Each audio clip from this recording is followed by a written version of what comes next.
নমস্কাৰ, এই মুহূৰ্তত লৈ আহিছো অসমবাসী ৰাইজৰ কাৰণে ৰাতিপুৱাৰ কেইবাটাও বিগ ব্ৰেকিং নিউজ। আজি হৈছে 15 এপ্ৰিল। ৰাজ্যৰ কোটি কোটি জনসাধাৰণৰ বাবে লৈ আহিছো কেইটামান গুৰুত্বপূৰ্ণ খবৰ। এইবাৰ আমি গঠন কৰিম চৰকাৰ, কাম কৰিম সংখ্যালঘু ৰাইজৰ বাবে। অখিল গগৈৰ ডাঙৰ মন্তব্য। খিলঞ্জীয়াক আক্ৰমণ কৰিলে সহ্য কৰা নহব। বহাগ বিহুৰ পিছতেই বহিৰাগতৰ বিৰুদ্ধে হব প্ৰতিবাদ। এনে হুংকাৰ আটাছুৰ সভাপতি বসন্ত গগৈ। ভোটদানৰ পৰা বঞ্চিত 34 লাখ ভোটাৰ। 34 লাখ ভোটাৰে ভোট দিয়াৰ পৰা বঞ্চিত হল। জুবিনবিহীন প্ৰথমটো বহাগ, নিথুৰ বহাগ শূন্য বসন্ত। গৰিমা গাৰ্গৰ আৱেগিক পোষ্ট। লগতে কেইটামান ৰাজনৈতিক আৰু অৰাজনৈতিক খবৰ যুগত কৰা হৈছে আজিৰ দিনটোত। গতিকে এনেবোৰ খবৰ নিত পাই থাকিবলৈ চেনেলটো ছাবস্ক্ৰাইব কৰি ভিডিঅ'টোত এটা লাইক কৰিবলৈ নাপাহৰিব। হয় বন্ধু বান্ধৱীসকল, আজি আমাৰ প্ৰথমটো খবৰ খুবই গুৰুত্বপূৰ্ণ খবৰ। লগতে অসমবাসী ৰাইজৰ কাৰণে এটা ডাঙৰ খবৰ। 26ৰ বিধানসভা নিৰ্বাচনৰ ফলাফল ঘোষণাৰ পূৰ্বে অখিল গগৈৰ অদ্ভুত মন্তব্য। এইবাৰ আমি গঠন কৰিম চৰকাৰ, কাম কৰিম সংখ্যালঘু ৰাইজৰ বাবে। অখিল গগৈৰ মন্তব্য।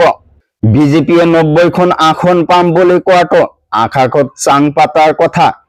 আমাৰ প্ৰাৰ্থীসকলক কেনেকৈ মন্ত্ৰী হবলৈ লৈ যাম সেই সম্পৰ্কে আমি আলোচনা কৰিম। 26ৰ বিধানসভা নিৰ্বাচনৰ ফলাফল ঘোষণাৰ পূৰ্বে অখিল গগৈৰ অদ্ভুত মন্তব্য। এইবাৰ আমি গঠন কৰিম চৰকাৰ। তাৰ পিছত জনাই আছো আমাৰ দ্বিতীয়টো খবৰ, খুবই গুৰুত্বপূৰ্ণ খবৰ। লগতে অসমবাসী ৰাইজৰ কাৰণে এটা ডাঙৰ খবৰ। খিলঞ্জীয়াক আক্ৰমণ কৰিলে সহ্য কৰা নহব। খিলঞ্জীয়াক বৰ্বৰ আক্ৰমণ কৰিলে আমি মানি নলওঁ। আমি ভূমিপুত্ৰ হয়, ইয়াত আমাৰ অধিকাৰ আছে। ইয়াত কেৱল মাত্ৰ ভূমিপুত্ৰৰ দপদপনি চলিব। এইখন অসম খিলঞ্জীয়া অভিমানী অসমীয়াৰ অসম। অনা অসমীয়াৰ দাদাগিৰি আমি কেতিয়াও মানি নলওঁ। বহাগ বিহুৰ পিছতে বহিৰাগতৰ বিৰুদ্ধে হব প্ৰতিবাদ। প্ৰশাসনে শীঘ্ৰে ব্যৱস্থা গ্ৰহণ কৰক, অন্যথা আমি অসমৰ পৰিৱেশ সলনি কৰি দিম। হুংকাৰ আটাছুৰ সভাপতি বসন্ত গগৈৰ। তাৰ পিছত জনাইছো আমাৰ পৰৱৰ্তীটো খবৰ, খুবই গুৰুত্বপূৰ্ণ খবৰ। লগতে দেশৰ কোটি কোটি জনতাৰ বাবে এটা ডাঙৰ খবৰ। জুবিনবিহীন প্ৰথমটো বহাগ, উকা বিহু মঞ্চ নিথুৰ বসন্ত। নাহৰ ফুলিছে, কলিও মাতিছে, কিন্তু নাই কেৱল জুবিন গাৰ্গ। জুবিন গাৰ্গৰ অনুপস্থিত এইবাৰ ৰঙালী যেন একেবাৰেই নিস্তেজ। মনত পাহাৰ অসম বিষাদ লৈ গৰিমা গাৰ্গৰ পোষ্ট।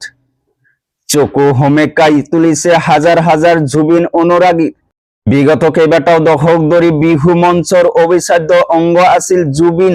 তাৰ কণ্ঠৰ যাদুত মগ্ন হবলৈ হাজাৰ হাজাৰ জনতাই নিশা উজাগৰে পাৰ কৰিছিল। জুবিনবিহীন এই প্ৰথমটো বহাগ মানি লবলৈ কষ্ট হৈছে প্ৰতিজন অসমীয়াৰ। জুবিনৰ কণ্ঠ অবিহনে এই বহাগ কাৰো বাবে সহজ হৈ পৰা নাই। তাৰ পিছত জনাইছো আমাৰ পৰৱৰ্তীটো খবৰ, খুবই গুৰুত্বপূৰ্ণ খবৰ। লগতে দেশৰ কোটি কোটি জনতাৰ বাবে এটা ডাঙৰ খবৰ। পশ্চিমবংগৰ নিৰ্বাচনৰ পূৰ্বে সৰ্বোচ্চ ন্যায়ালয়ৰ পৰা আহিল ডাঙৰ খবৰ। বিধানসভা নিৰ্বাচনত ভোটদানৰ পৰা বঞ্চিত হল 34 লাখ ভোটাৰ। ভোটাৰ অধিকাৰ সাব্যস্ত কৰিব পৰা দাবীৰ আবেদন খাৰিজ কৰিলে সুপ্ৰিম কোৰ্টে। উচ্চতম ন্যায়ালয়ত নৰজিল মমতাৰ অধিবক্তাই আগবঢ়োৱা যুক্তি। এছআইৰ পিছত ভোটাৰ তালিকাৰ পৰা কৰ্তন হৈছিল 34 লাখ ভোটাৰৰ নাম।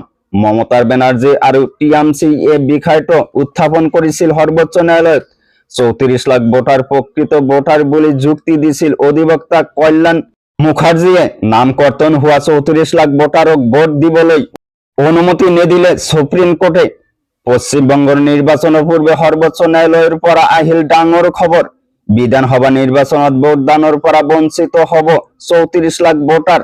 ভোটাৰ অধিকাৰ সাব্যস্ত কৰিব পৰাৰ দাবীৰ আবেদন খাৰিজ কৰিলে সুপ্ৰিম কোৰ্টে। তো বন্ধুসকল, এইখিনি আছিল দিব লগা আজিৰ ইনফৰমেশ্যন। ভিডিঅ'টো ভাল লাগিলে চেনেলটো ছাবস্ক্ৰাইব কৰিবলৈ নাপাহৰিব। থ্যাংক ইউ ফৰ ৱাচিং মাই ফুল ভিডিঅ'।